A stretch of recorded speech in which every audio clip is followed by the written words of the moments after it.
Toussery, il y a 2 ans, était dans la salle à nos universités d'été et qui réclamait qu'on lui donne la parole, et on ne lui a pas donné la parole. Et puis, quelques temps après, donc, elle était vice-présidente de la région, et elle a eu la parole, elle a dit, ah, voilà, maintenant pour avoir la parole, il faut être élu ici.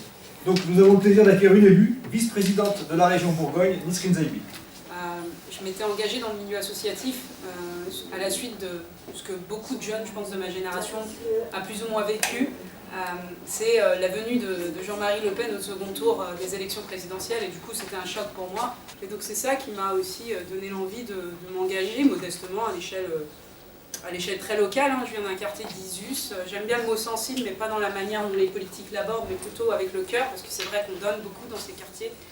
Et j'estime que j'adore cette notion, ce ZUS, mais pas dans le même sens. Et c'est vrai que quand je suis arrivée à l'âge de mes 15 ans et que j'ai vu l'état de ma mère en rentrant du collège, et je me suis dit, ma mère me fait cette réaction, Nisrine, tu sais, si cet individu passe au second tour, et bah, écoute, tu prendras ta valise, comme moi, et le reste de ta famille, et on repartira d'où je suis venue. Donc elle parlait d'elle, parce que moi je suis française.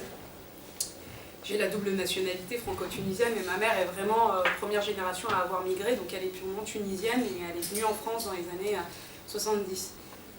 J'ai monté aussi une association avec des amis, là plutôt très terre à terre. C'est une association qui venait en aide aux personnes illettrées, analphabètes, et puis personnes d'origine étrangère qui ne connaissaient pas le français, mais pour monter des dossiers administratifs, c'était très compliqué. Donc on était un peu les écrivains publics du quartier, et nous qui avons fait des études, on avait la chance de pouvoir lire et écrire correctement. Et voilà, ça marche toujours, unicité qui existe toujours.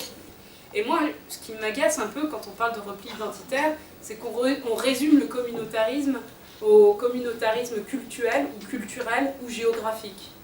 Mais on ne pointe pas, pour moi, l'essentiel des communautarismes qui existent dans notre société, c'est le communautarisme économique et social qu'on a tendance à oublier, parce qu'effectivement, il y a une reproduction des élites qui agace énormément la population française, je pense, et dans son ensemble à l'échelle européenne, puisque c'est vrai, ce qui se passe, c'est qu'il y a un décalage entre nos élites et le reste de la population, et pour moi, le plus grand des communautarismes, c'est celui-ci. Moi, je pense que l'origine fondamentale du problème qu'on subit aujourd'hui et de la poussée de l'extrême droite, c'est aussi lié à ça, cette injustice sociale.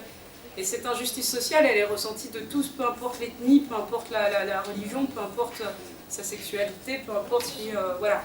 Je trouve ça quand même hallucinant qu'on ait quand même des montants assez conséquents, mais c'est souvent abondé le coin du foot, le club du coin de foot. Pour lutter contre la discrimination, on lui réserve le reste de l'enveloppe sur les luttes contre les discriminations pour dire bon, on a fait, mais on n'a rien fait. On ne parle pas fondamentalement du vivre ensemble, on ne trouve pas concrètement des solutions pour pallier à cette problématique.